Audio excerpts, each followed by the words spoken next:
Welcome to the Practice Squad Podcast, episode 18, the show where we really need a mic instead of recording on an Android, if you can't tell. All jokes aside, make sure to tune in for some awesome analysis of every move and game from an NFL season. If it's some undrafted free agent that's never set foot on an NFL field, we're probably not going to cover it. I'm your host, Gabe. With enough blabbering out already, let's hop into the NFL news with an awesome transition. Alright, that might be copyrighted, but we'll go with it. So, every single team has trimmed down the roster to now 53 players, which meant for some notable cuts. There are 16 players on each practice squad now. They upped it, they doubled it. I mean, that's cool. It makes sense because, there's a virus out. So let's hop into the teams that had some pretty big cuts. New England Patriots had two. Their first being former Miami Dolphin and Houston Texan Lamar Miller. He's a two-time 1,000-yard rusher. He has about 200 carries averaged around his career per season. He had an ACL tear last year, which kind of set him back, and probably set him back during camp this year. The Patriots have Sony Michel, Damian Harris, James White, and Rex Burkhead, so they kind of already covered every single situational back that they needed, so it didn't make sense to keep Lamar Miller. Again, he probably didn't surprise during the camp. The more notable one, I think, is Mohamed Sanu. He has $6.5 million saved for the Patriots cutting him, so that was probably a big factor into why they did that. With that third-round pick that they traded for Sanu last year, they could have landed receivers Denzel Mims from Baylor, Devin Duvernay from Texas, and Van Jefferson from Ole Miss. Bill Belichick said it best. It just didn't work out. Sanu is kind of a guy he's a solid third receiver on a team. He was solid with the Bengals. He was solid with the Falcons. And Tom Brady kind of needed another weapon. And by the end of the season, he still needed another weapon. Sanu last year for the Patriots played 8 games. He had 47 targets and 26 receptions. In those 26 receptions, he had 1 touchdown. He also had 4 drops with the Patriots and 2 with the Falcons that season. So it's not exactly great. He's also 31 years old. I'd be interested to see if a team picks him up, maybe for some trick plays at quarterback, since Sanu's, for some reason, a great quarterback. We're going to move on to the Pittsburgh Steelers now. They released return specialist and, I guess you could call him a wide receiver, Ryan Switzer. This was kind of more obvious considering Deontay Johnson is kind of taking his role as a returner. Last year, Switzer had 8 receptions for 27 yards and 11 targets. He played in only 9 games, but still, 3.4 yards per reception is not something to write home about. In 2018, he had a little bit more memorable season. He played 16 games. He had 36 receptions for 253 yards. Switzer's just not that great of a receiver. And if you're a team that needs a returner, I think he'd be a solid option, but he's not going to offer much in the catching game. They also waived quarterback Devlin Hodges. He wasn't that great with the Steelers last year. He's kind of a feel-good story, but overall, he wasn't a phenomenal backup. We're now going to move to the Philadelphia Eagles. And with Sidney Jones, he was a former second-round pick. He was an early second-round pick out of the University of Washington. He's honestly not that bad. He had 2 interceptions last season. He had a 51.6 coverage percentage. He played in only 29% of snaps. His issue is they played 22 games out of 48 in his 3 seasons in the NFL. He only played 22 games. So that's just overall a season and then, 6 games. Sidney Jones is a solid guy, but he couldn't stay healthy during camp either. He just can't stay healthy. And, when you're the Eagles, you already have a ton of guys who can't stay healthy, so it makes sense to get rid of one. He's a good player when he's on the field. I'm expecting a team to pick him up fairly soon, maybe even by the time that I record this. The New Orleans Saints, it's just a notable thing. I'm not going to waste too much time on it.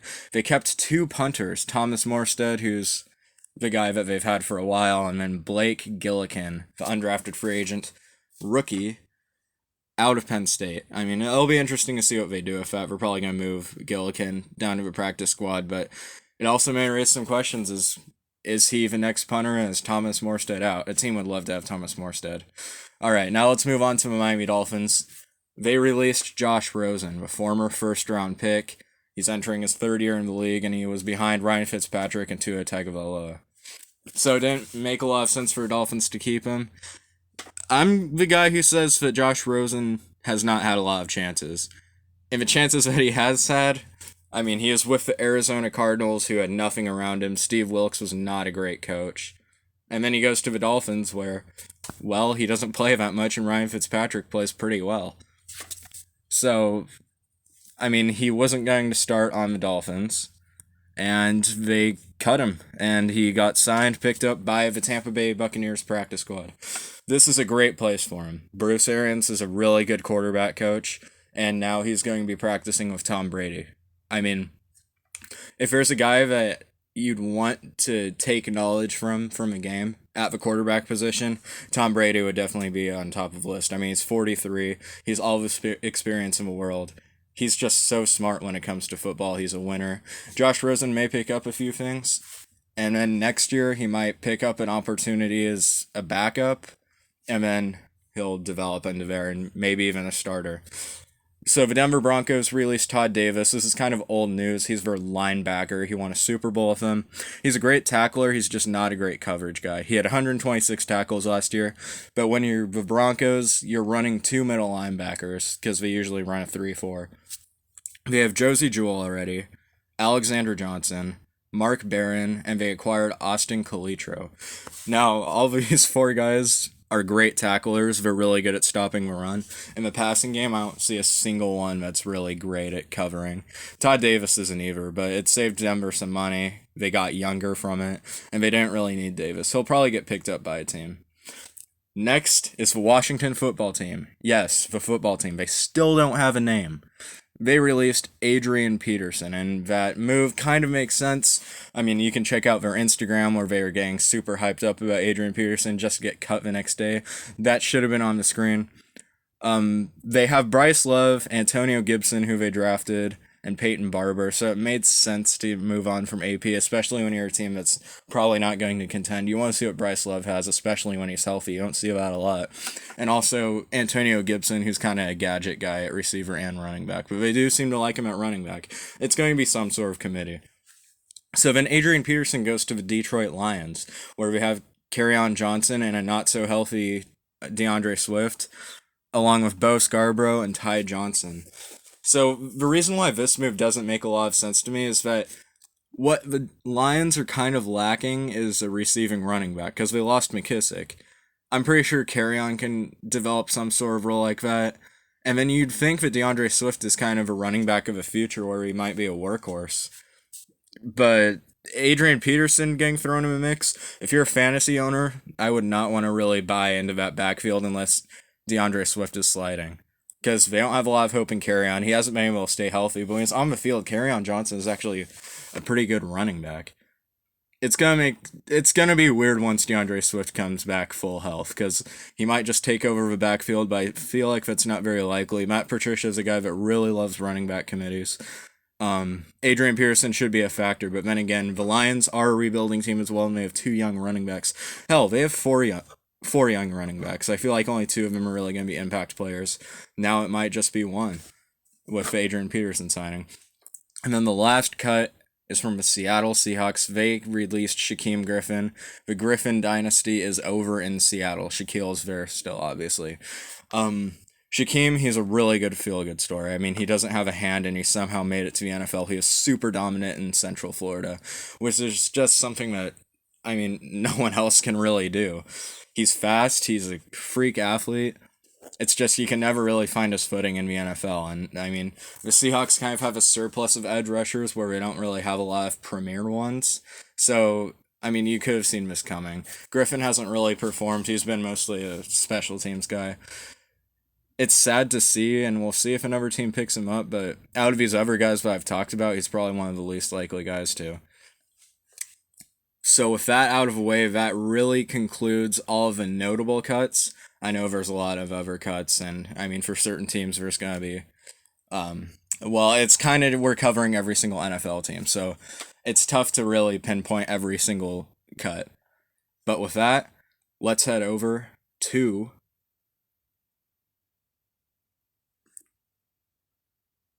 All right, so now we're going to head over to some contract extensions. And I mean, teams have been really excited to offer these star players, throwing them money, which is great because these three guys are awesome. First one was Tre'Davious White. The Buffalo Bills re-signed him to a 4-year, $69 million deal. So that number's in between 69 and 70. I haven't really found a clear-cut source for it. The passer rating for quarterbacks when thrown at him is 65.2. That ranks the second best in the NFL for cornerbacks. The target percentage is about 23.2. And what does he do if those targets are thrown at him? 6 interceptions, 58 tackles. Tre'Davious White's one of the best cornerbacks in the NFL. It's really not up for discussion. And he's considering about opting out of this season. And I think this really helped him because now he's going to get bank and he's not going to risk shaking off any rust. So, great for the Bills, great for Tre'Davious White, and he's a key piece to this Buffalo defense that really wants to maintain the kind of dominance they had last year. Next up, the Los Angeles Chargers extended Keenan Allen, wide receiver, 4 years, $80 million. He's had roughly 100 receptions over his past 3 seasons. He's a 4-time 1,000-yard receiver, which is great.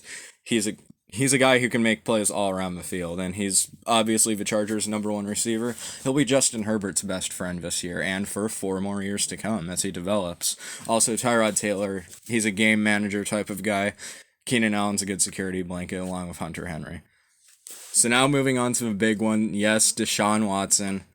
He didn't get traded for a bag of chips and a 6th-round pick. Bill O'Brien decided to keep him, which may have been a little bit smarter than trading away DeAndre Hopkins. I'm not saying either of those would be ridiculously great, but I'm surprised Deshaun Watson's still here.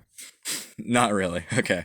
So he got extended to a 4-year, $160 million deal with $111 million of it guaranteed. That's a mega contract. Can you really call it a mega contract, though? Because Patrick Mahomes just signed for $500 million. I guess if you're not the best quarterback in the NFL, it is kind of a mega contract.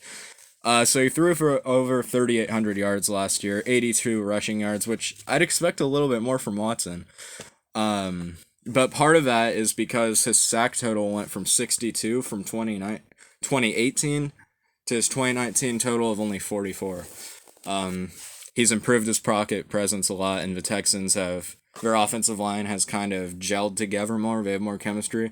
I'm not going to say it's good. I'm not going to say it's great, but it's definitely gotten better from 2018. Watson also had 26 passing touchdowns and 12 interceptions. He also had 7 rushing touchdowns on the ground. He's Houston's goal line threat. And if you're a fantasy owner of David Johnson or Duke Johnson, be careful because Deshaun Watson is going to take away a lot of those red zone carries. Deshaun Watson's a winner. He was 10-6 with the Texans, 11-5, and then his rookie year, he was on fire until he tore his ACL. So now we're going to move on to another signing. It's not exactly a contract extension, but it should be brought up that Jadeveon Clowney has finally signed with the team. He neglected all of the Browns' offers. The Saints were apparently all in. I mean, they were going to try to do a sign and trade, something like that, which has never really been seen before in the NFL. You see it all the time in the NBA, especially last season. But Jadeveon Clowney got a 1-year, $12 million deal with the Tennessee Titans. I can't believe the wait's finally over. I'm going to be curious to see what Tennessee does. I really like the signing for him, even though I'm not a huge Titan fan. You have to expect Harold Landry to be on one of those sides because their edge guys are listed as linebackers, not defensive ends. And then Vic Beasley's on the other side. I don't know why he was so wanted this offseason when no one wanted to trade for him, but Tennessee wanted to. I mean, you have to expect Jadeveon Clowney to start over him. Maybe not week 1 because, we're less than a week away from the season and he needs to learn the plays. I guess as an edge rusher, I mean, your main thing is just get to the quarterback, fit your gap. But still, Clowney's not the healthiest guy in the world. Vic Beasley he used to be good with Atlanta, so we'll see if Mike Vrabel will try to revive that. It shores up his front 7 as her secondary kind of got a little less deep, especially with Logan Ryan leaving to the New York Giants. And with that concludes all of the contract extensions and notable signings over the past day. Okay, and I also want to mention that Mitchell Trubisky, he is listed as the starting quarterback now. He's a game manager but can't really manage. Matt Nagy was not impressed of what Trubisky did over the offseason, really, from what I've heard. And also, he's a low 3,000 yard passer. I mean, good luck, Chicago. I don't know what you guys are going to do. Nick Foles, if he's not as good as Mitch Trubisky is, then he's probably not that good. He's not going to be playoff Nick. So now we're going to shift over to the Baltimore Ravens news of the day. So we're just going to be talking about cuts, really. The three main notable guys from their practice squad are safety Nigel Warrior, safety Jordan Richards, and then undrafted free agent, rookie quarterback, out of Utah, Tyler Huntley. Him and Trace McSorley were kind of in the battle for QB3, and they were kind of both gadget guys. I'm kind of surprised, but Trace McSorley is, I mean, he's a decent option. I guess Tyler Huntley, I don't know what he is in the NFL. He is a decent player at Utah, where they almost made the college football playoff if they didn't just screw it up against the Oregon Ducks. Another interesting note is that former Baltimore Raven, Brandon Carr, he's 34 years old. He kind of lost a step with the Ravens near me, and plus he was making a lot of money. He's now in the Cowboys practice squad, which is really weird to see. And you're seeing a few things like that around the NFL where these older players, I mean, you saw it with Josh McCown too. He's very emergency quarterback for the Philadelphia Eagles, and he's on the practice squad too. Usually it's reserved for younger guys trying to prove themselves, and still a lot of the players on the practice squad right now are. But with it being up to 16, we're picking up some veterans as well. So, some notes to go over that the Ravens only keep two tight ends, Mark Andrews and Nick Boyle, duh. It kind of covers all their needs, blocking, receiving, everything like that. I mean, scoring. It's kind of weird to see because if one of them goes down, you're obviously probably going to have to aim to sign two tight ends because I don't know if Mark Andrews can handle the entire load, and Nick Boyle, who started most of the games, probably wouldn't either. I mean, you need to sign more receiving tight ends if Andrews goes down. So now we're going to go to 7th round pick Geno Stone, safety out of Iowa. Man, I love this guy. He's a smart, physical player, and I wouldn't be surprised if he saw time this year, splitting it a little bit with Chuck Clark. They're both similar players. Geno Stone isn't the fastest man in the world, but he definitely pays with working hard and being physical. Moving on to DJ Fluker. He made the roster, surprise, and he's a starter. I just saw a lot of people around, the Ravens, they're thinking that he might get cut, which was kind of weird. The reason why the Seahawks cut him was because he was making a ridiculous amount of money. The Ravens were smart, scooped him up for a year, now they have a mauler in the run game. And also, with the last news, Deshaun Elliott is starting at free safety. There's no other guy who's probably going to take that spot. And non-Raven fans who don't know how special he is, or non-Texas Longhorn fans not knowing how special he is, watch out. Deshaun Elliott, he's not going to beat Earl Thomas this year, but he's definitely going to make an impact to the Ravens. So now let's talk about some of the notable cuts. There weren't a lot of crazy ones. We're going to talk about Kenyon Barner. He's a running back and return specialist kind of guy. He battled some injuries during camp. He never really found his footing in the NFL. He was a solid back at Oregon. He had some decent runs with the Philadelphia Eagles. He won a championship. So good for him. But he's going to lose speed because he's getting older. So I'm curious to see if a team picks up Kenyon Barner, because especially with a lot of younger running backs now making their scene into the NFL, it's going to be tougher for older running backs like Kenyon Barner to make it. So now the other guy that we're going to talk about, well, the only other notable guy, is Jaleel Scott. He was a 4th round pick in 2018. So in 2018-2019, he played 3 games. He had 1 reception for 6 yards. He was a special teamer in the 3 games he played. Coming out of the draft, the Ravens were expecting him to be this long-armed, big target, red zone threat. And there were warning signs right away because he had poor speed and route running. And he just couldn't stay healthy. He had a rib injury this coming training camp, and, that just kind of shied the Ravens away.